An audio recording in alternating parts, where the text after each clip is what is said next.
आदिनाथाय नमस्तु तस्मै येनोपदिष्टा हतयोगविद्या विभ्राजाते प्रणोनता राजयोगम् आरोढिमिच्छोर अधिरोहिणी वा प्रणम्य श्रीगुरुं नाथं स्वात्मरामेण योगेन केवलं राजयोगाय हठविद्योपदिश्यते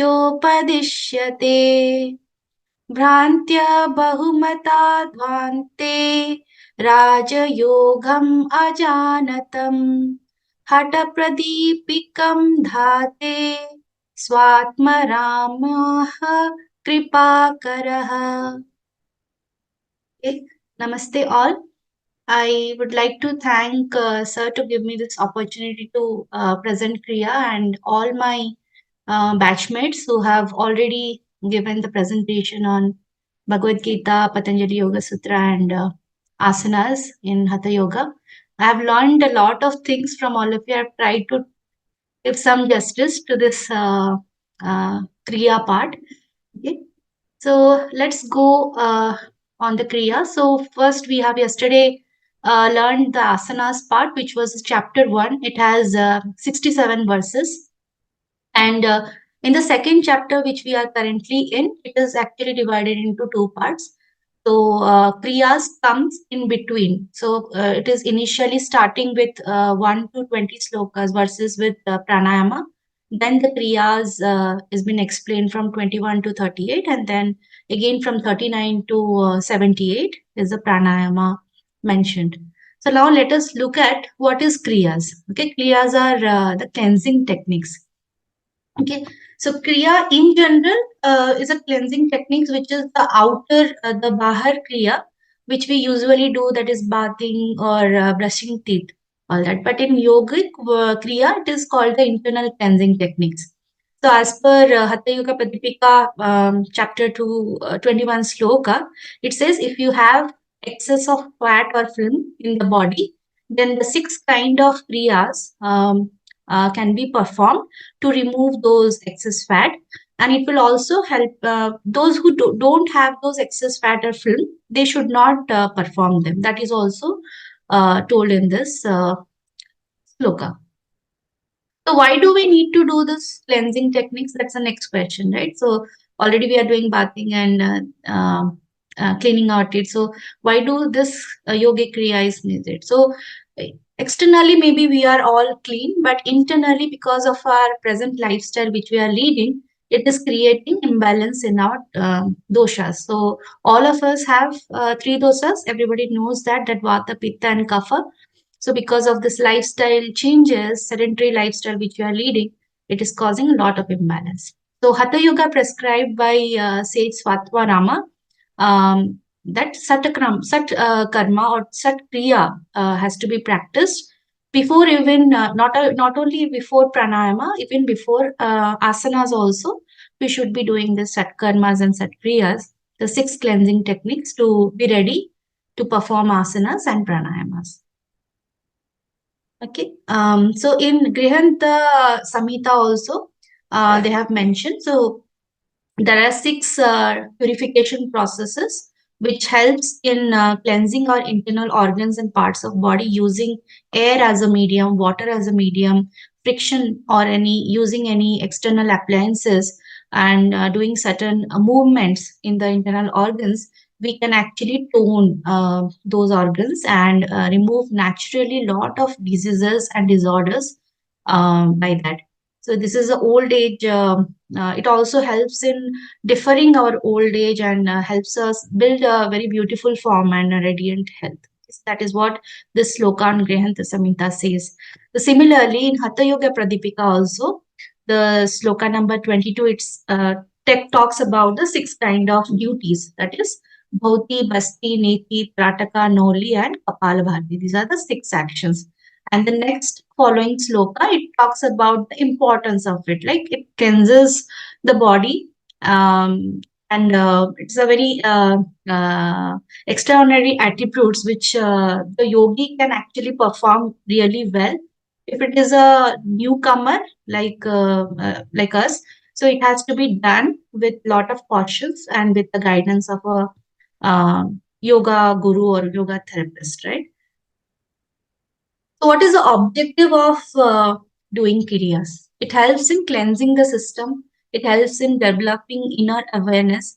Not only in cleansing system, it also helps in desensitizing the possible hypersensitivity reactions, which happens because of lot of disorders happening inside the body. Okay, what is the benefits?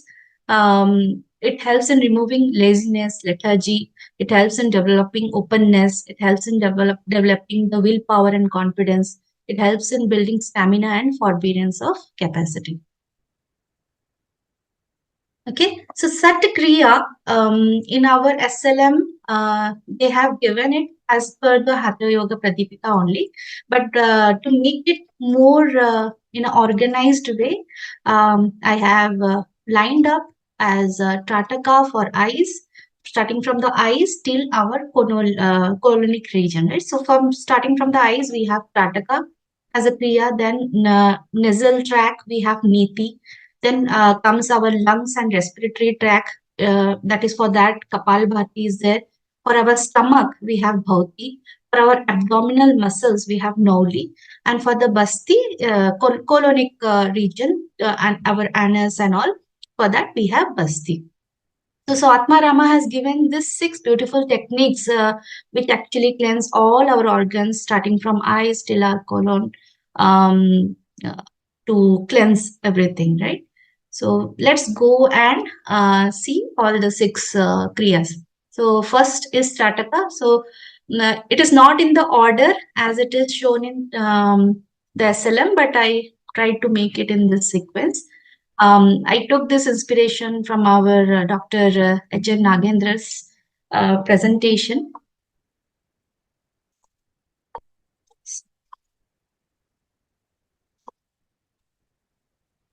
The first sloka 31st, it says about what is Strataka. So you have to be calm and you have to gaze at steadily at a particular mark or flame or an object till your eyes gets into tear. Okay, that is called as Strataka. And the next sloka, 32 sloka, it gives the benefits of Trataka. So it says that the Trataka destroys all the eye diseases and it helps. It's like a jewel which is given by our sages, Swatmarama. Okay. So how do we do this Trataka? So there are several exercises which is mentioned in our SLM. You can gaze a picture of any deity like Krishna, Rama, Narayana, Devi without blinking or winking the eyes.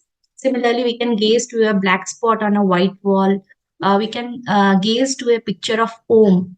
We can just lie down in the ground and see a particular bright star in the sky on a full moon day. Similarly, we can in open sky we can see some random place and gaze it steadily. And the most simplest one is when we look to a mirror, you gaze at the pupil of your eye.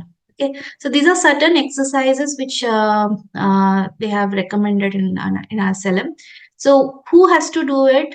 Most importantly, it can be useful for the students who are Hatha Yoga practitioners, Jnana Yoga, Bhakti Yoga, Raja Yoga. Okay?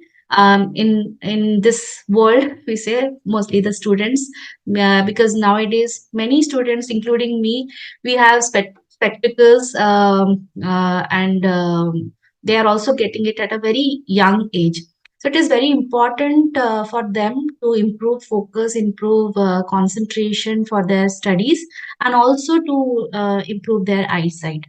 Now, there are two types of Trataka which is mentioned. One is when you gaze a picture.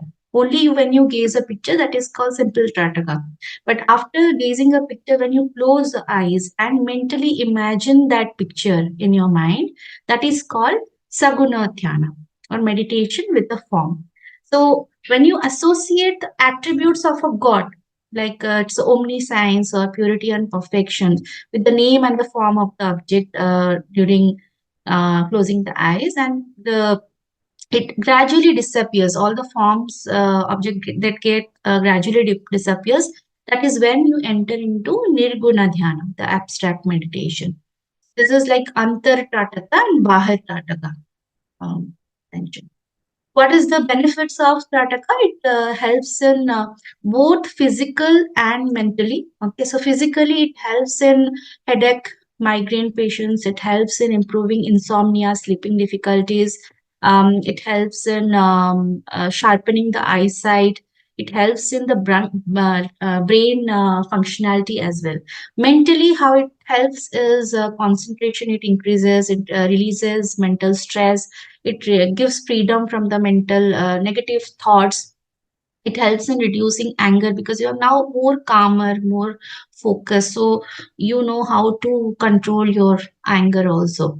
And it is with a lot of research and studies, it has been proved that Trataka has been successful in curing lot of eye problems, short sight, long sight, astigmatism, squint, and initial stages of cataract.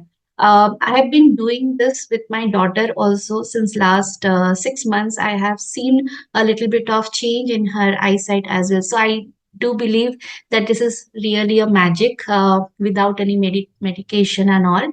We can use this age-old technique, which is given by, say, Satwarama, and get all this benefit. Now, what is the contraindications? Who should not do this, Rataka? The people who have glaucoma or epileptics should not do it. And Tataka means any object. When I said you should not be doing on the sun, that sun is also an object. We can see sun, so you should not gaze sun. Now, anatomically, I've just given this picture of eye. So, in myopia or nearsightedness, what happens is when you see an object, the point of focus, it comes in front of the retina. So, because of that, the person is not able to see the faraway objects properly. It comes as blur. Okay, so when we start doing Prataka, what happens is that object which comes in front of the retina, it comes towards the back. Okay, so that is where you start able to see the object more clearer, and then you can start observing that without even with the specs also you can observe things, look at the things properly. Okay, so that is how you can observe that how Trataka is working better for you. Now we'll go to the second kriya, that is Neti. Okay, so Neti is for nasal tract. Okay, so the number 29 sloka verse tells about how the Neti Kriya is done. Talks about taking a thread of 6 inches long and passing through the nose and taking out from the mouth. That is what the adepts of Neti Karma. And 30th sloka, it talks about how, like, what is the benefit of Neti. So it's a cleaner of the brain and giver of the divine sight. So it also helps in the brain functions as well as it is good for our eyes and nose, everything, right? So it helps in destroying the diseases of cervical and the scapular regions. This is what is the explanation in the 30th sloka in Hatha Yoga Pradipika. Now, there are four types of neti. So, especially for Jalaneti, when we use Jalaneti, it helps in mastering over the sneezing reflex. Okay, our nasal tract. That is what is shown in this diagram. Now, what are the four netis which is there? There are four netis. That is Jalaneti, which is using water as a medium. Sutra neti, they use a catheter or a rubber. Dugdha neti is milk, and Grita neti is using a ghee. Now, Jalaniti and Sutraniti, we are all well aware of. I'll just give some pointers on where to use and why to use Dugdhaniti. So, when we use Jalaniti, mostly we use saline water. Okay, so while using that, there might be certain irritations or soreness or rawness is observed in the people who are doing the Jalaniti.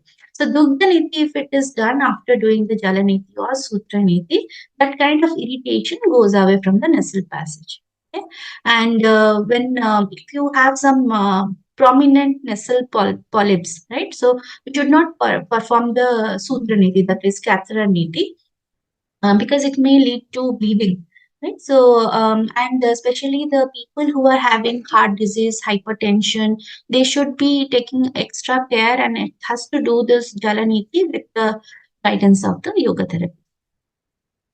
And for any kind of chronic damage or dryness in the nose, which is there in the lining where bleeding is happening, Grita Niti can be performed. Okay? So, Grita Niti is using with the ghee. After doing Jalaniti, you can do the Grita Niti thing so that it will be helpful for the patient.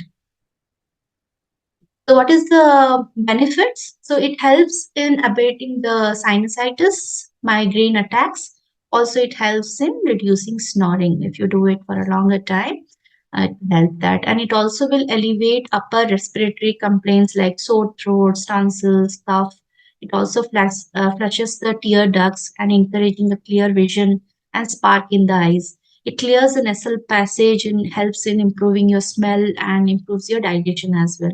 Now, Niti especially improves your breathing and helps in your upper respiratory ailments like cold, sinusitis, headaches. Okay, and Dugdha and Gritaniti, it helps in removing the dirt and bacteria and trapped mucus in your nasal tract. So it is very good for asthma as well. So there are a lot of benefits here. Then, what are the side effects? So, you might feel some itching and burning sensation due to Jalaniti because we use saline water. And Sutraniti is an advanced form of yogic nasal cleansing exercise. So, it has to be done under a guidance because if you do it wrongly, you may feel nausea, weakness, also some persistent blockage also you might feel. So, it is recommended to do it with the guidance. And what are the contraindications of this? So you should not perform Jalaniti when you are suffering from chronic bleeding in your nose or any kind of infection. And the water should not be too hot or too cold. That has to be taken care while you are doing Jalaniti. A person who is having a history of chronic bleeding or nasal polyps, hypertension, Sutraniti should be done with utmost care. Now we'll go with the third kriya, that is Kapalabhati. Kapalabhati is very, very useful for our respiratory tract and for the lungs. The sloka number 35, it explains the method how the Kapalbhati is done. It is saying that we have to do our inhalation and exhalation very quickly so that it will helps in drying up all the disorders from the excess of film. Film is like fat kind of deposition on mucus, which is get reduced or the toxins which get reduced by this practice. It is a kind of a pranayam also, but it is treated as a kriya as well. Now, there are three types of Kapalbhati. It is said Vat Krama, Vyut Karma, and Sheet Krama. Vat Krama is similar to our Vastrika Pranayama, and Vyut Karma is like you have to suck the water, lukewarm water, through your nose and expel it out through the mouth. And Sheet Krama is like sucking the water through the nose and expelling it through the nose. So it is like rapid movement of your Rechaka and Puraka is the practice how it is done. And when you do it, you can sit in Padmasana or Siddhasana. What is the benefit of Kapalbhati? It primarily helps in balancing the Kapha dosa, which is one of the primary dosa which causes a lot of diseases. Right? And it also helps, Kapal means forehead, right? So it also has a ability to cleanse the frontal lobe using the cerebrospinal fluid lobe. And it also helps in stimulating the brain nerves, raising the amount of oxygen getting into the brain. So it helps in increasing the amount of urja to the brain. So it with this stimulation, the mind becomes clear and becomes more calmer and more balanced to take your decisions and to take control on your emotions. So it also helps in reducing tensions, anxiety by triggering your body relaxation reaction. Okay. It is a very good kriya for helping in reducing bronchial asthma. With the regular practice of Kapalbhati for 15 to 20 minutes, it also helps in improving your blood circulation. It helps in digestive system because while doing a repetitive breathing in, breathe out, your Jatara Agni stimulating gets improved. It also helps in curing constipation, removing toxins from the body because we are forcefully exhaling out. Then it also helps in removing the blocked skin pores to make the skin shiny. Okay, and Kapalbhati is an excellent exercise for minimizing the belly fat also. So it is also good kriya for those who are looking for weight loss, obesity. Good for dental health also. Good for liver function also. So you can say it's a king of all the six kriyas, I would say. And it also helps in improving the brain health and enhance in focus and memory. Okay, what are the contraindication?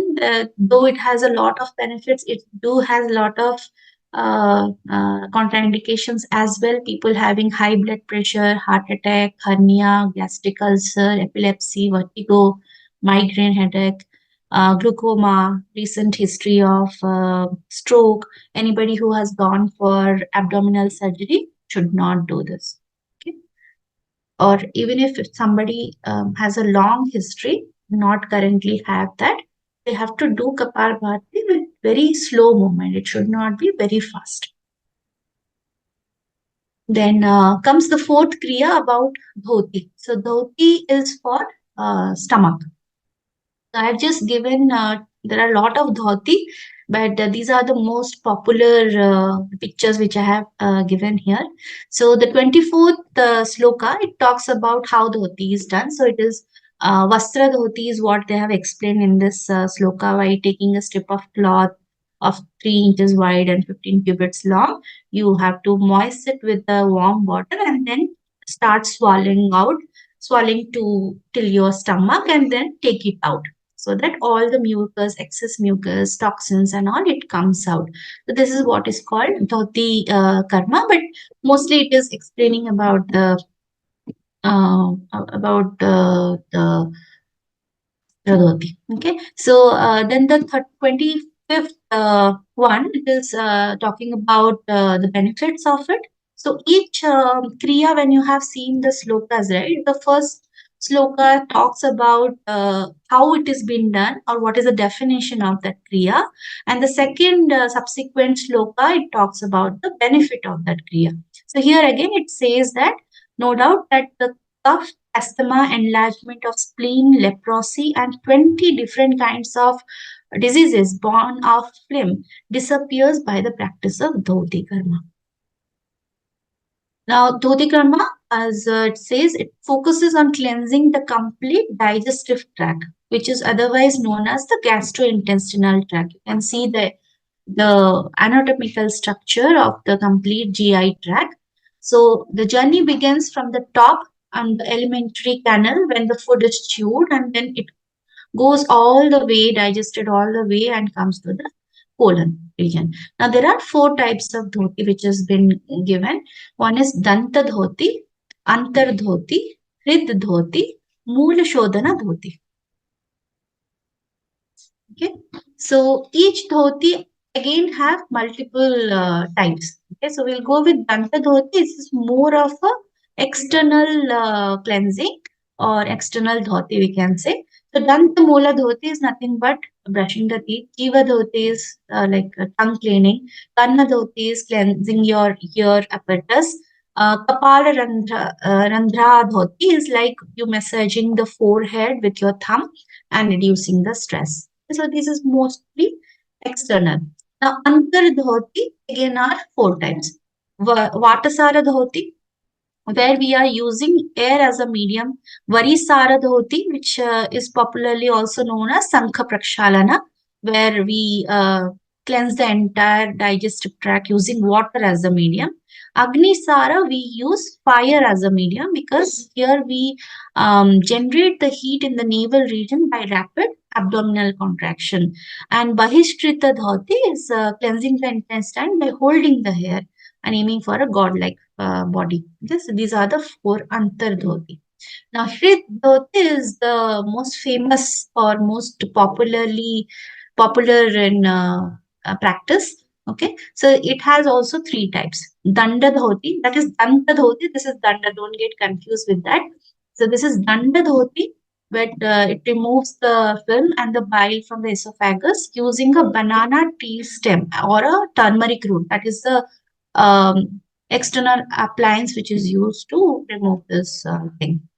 Vastra dhoti, as the sloka says, using a cloth. Okay, and it wash away all the upper stomach region using a cloth.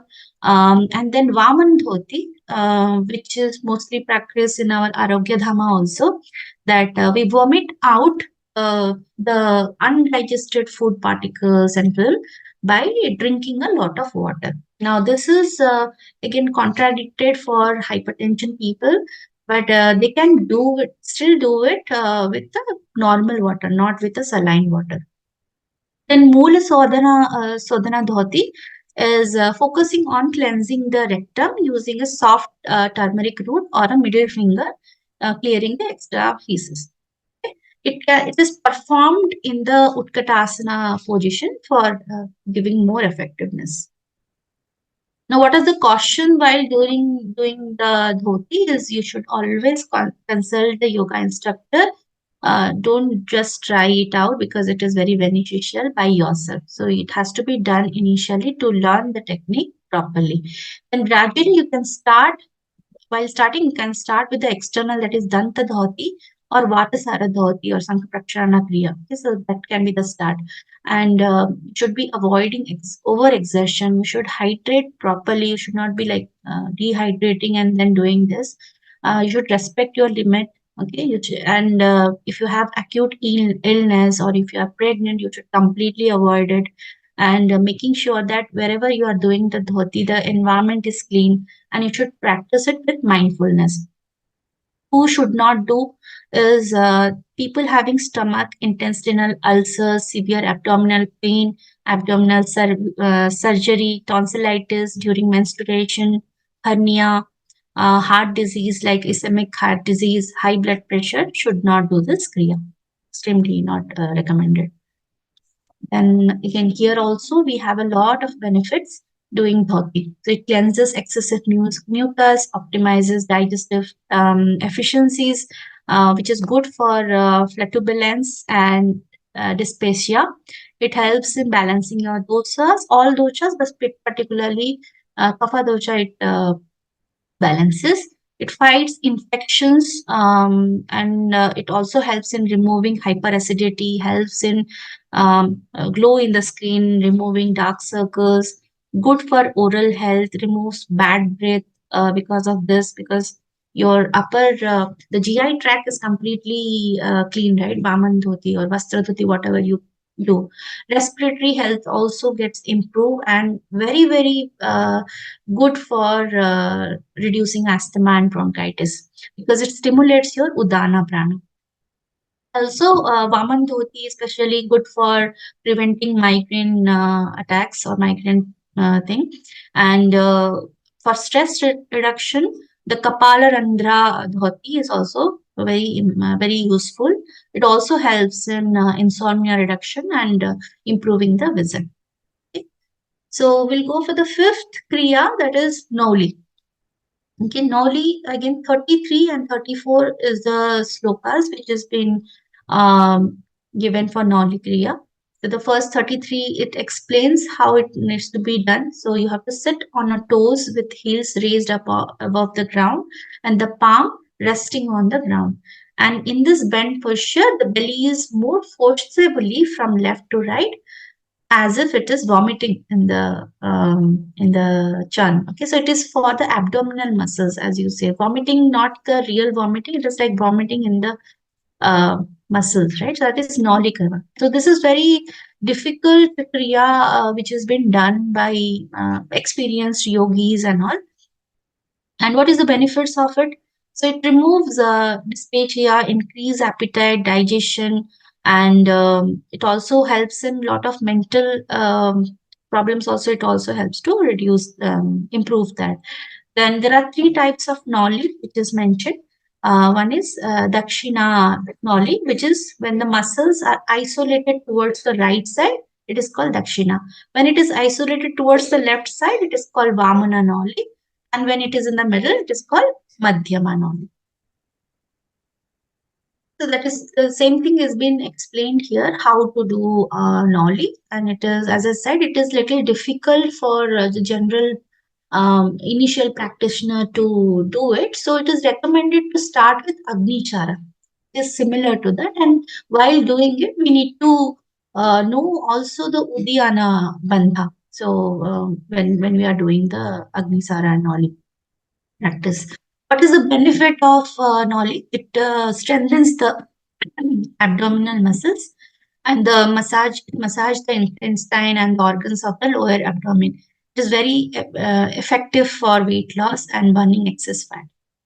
It helps in regulating the blood pressure, have a preventive effect against diabetes, helpful for heartburn and skin diseases also. Contraindication, who should not do it? Again, if you see most of the kriyas, heart disease, hypertension is very, very common. Heart disease, hypertension, hernia, high blood pressure, abdominal pain, gallstones, acute peptic ulcer, constipation, patients should not do this. Okay, and if you have an surgery recently in the abdominal region, those people also should avoid doing this.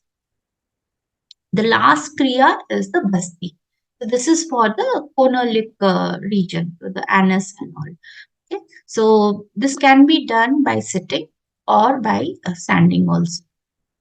So you have to squat in a navel deep water, introducing a 6 inches long smooth piece of and ½ inch of diameter pipe, open at both ends, half inside the anus. It should be drawn up, contracted, and then expelled. This washing is called Vastavarma. So this is about the squatting, like in the Utkata Asana position in the diagram, it is shown that you need to stand, and so it has explained the Basti Kriya actually. And in 27th sloka, it has explained what is the benefit again. That is how the sequences, like practicing the Basti karma, the colic and the enlarged spleen, dropsy arising from the disorder of Vata, Pitta, and Kapha, all are cured. Okay, and then here then additional sloka has been given about Jalavasti, a type of basti. So by practicing basti with water, the dhatas and the indriyas and the mind become calm.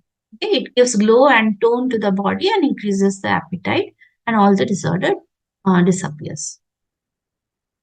There are two type of basti. One is Jalabasti and one is Talabasti. So Jalabasti, as I said, it is using water. So you can sit or you can stand in a Utkatasana position and do this procedure.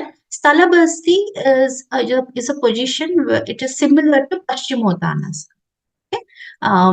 So Paschimottanasana, we just bend down and put our head towards the knee, right? So that is not done here, but it is similar to that. We are holding our toes and then expelling out the excess water from the body. Then, what are the benefits? Jalabasti, it cures the urinary troubles, dropsy, constipation, flatulence, bloating, and indigestion. It also helps in eliminating accumulated toxins. So normally, when we urinate or we pass on our bowel movements are done every day, right? But still, there are certain toxins remains back in our body. It doesn't get completely comes out from our body. It is something like we are going and always we are flushing it out, right, when we go to our bathroom. So but on a weekly basis or maybe 2 3 days after we use some Harpic, some external things to cleanse our complete toilet seat, right? So toilet thing. So similarly, even if we urinate, even if we excrete out a lot of toxins every day, there are still some toxins inside our body, and using kriyas like Basti, we can completely remove it from the colonic area on our small and large intestine and the colon area. All the toxins can be removed from there. Okay. What are the contraindications? The ladies in pregnancy and menstruation should not do this. Lower back pain, slip disc should not do it. This diarrhea, having people having diarrhea should not do it. Inflammation of anus, rheumatism, sciatica, arthritis, detention, and gas should not do it. Now, this kriya is not recommended again daily. Others can be done. Some of them can be done daily, but basti should not be done daily. Should be done on required basis, and whenever it is done, it should be done in the early morning in the empty stomach. And this is a precaution taken for most of the kriyas also. Because early morning in empty stomach is the most appropriate time for all the kriyas to perform. Okay, so there is an additional sloka which is there, which is sir, you can correct me if I'm wrong. So this is about Gajakarani. So it is otherwise known as Kunjal Kriya. Okay. So Gajakarani is done on a empty stomach, and in order to remove the excess acid or undigested food, it is similar to Vaman Dhoti. Okay, or we call Kunjal Kriya, but there is a subtle difference in the timing. Vaman Dhoti and Kunjal Kriya's timings are little different, and it is named as Gajakarani. Gaja means what? Elephant, right? So the washing out of the stomach with large quantity of water and vomiting it out is happening like a trunk of an elephant taking out water through this trunk, right? So that is why it is named like that as Gajakarani. Okay, what are the benefits of Gajakarani? It cures the problem of kidney diseases, skin ailments, problems of acidity, hyperacidity, problems of constipation. It improves digestion, increases appetite, and mentally it is very it will brings about peace in your mind, and makes you more active, more if you are feeling lazy and lethargy because of those unwanted, undigested food inside, you will not feel good, right? So once it is coming out, you feel really active, really agile, really energetic, right?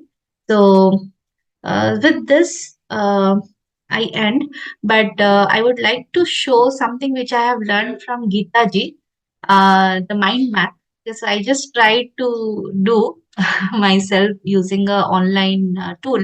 So just to summarize the Shat Kriyas or the Shat Karmas, the first, as I said, Trataka.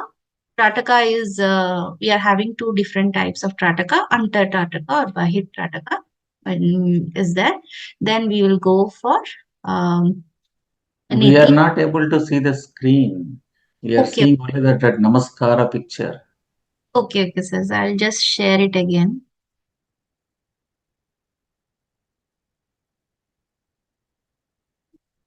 Can you see now, sir? Is it visible? Yes. Okay. Yeah, so this is the mind map which I have prepared. So Trataka, there are two types, Antar Trataka and Bahir Trataka. Then Neti, we have four types, Jalaniti, Sutraniti, Dugdhaniti, and Gritaniti. So I mentioned the mediums also, how it is can be done. Then Kapal Bharti for the respiratory things. So again, Kapal Bharti is of three types, Vata Krama, Vyut Karma, and Sheet Krama. Okay. Then we have Dhoti. But Shita Karma is taking the water through the mouth, expelling through the nose. Okay. Then Dhoti. Dhoti are again are of four types. But I have mentioned it here three. So Antar Dhoti. Antar Dhoti are four types again. One is Vatsara, Varisara, Vahnisara, and Bahishkrita. Okay. And Hrid Dhoti is of Danda Dhoti, Vastra Dhoti, Vaman Dhoti. Then we have Moola Sodhana, and I have added here, actually, these are part of Danta Dhoti, Karna Jivva. Those things are Danta Dhoti part. Then we have Noli. In Noli, we have Dakshina, Vamana, and Madhyama, like right, left, and medium, middle. And the last one is Vasti, is Jalavasti and Stalavasti. Okay. So this is about the mind map. And I'll conclude it here with the prayer. Om Sarve Bhavantu Sukhinah Sarve Santu Niramayah Sarve Bhadrani Pashyantu Ma Kashit Dukha Bhag Bhavet Om Shanti Shanti Shantihi. Hari Om. Thank you. Thank you, sir.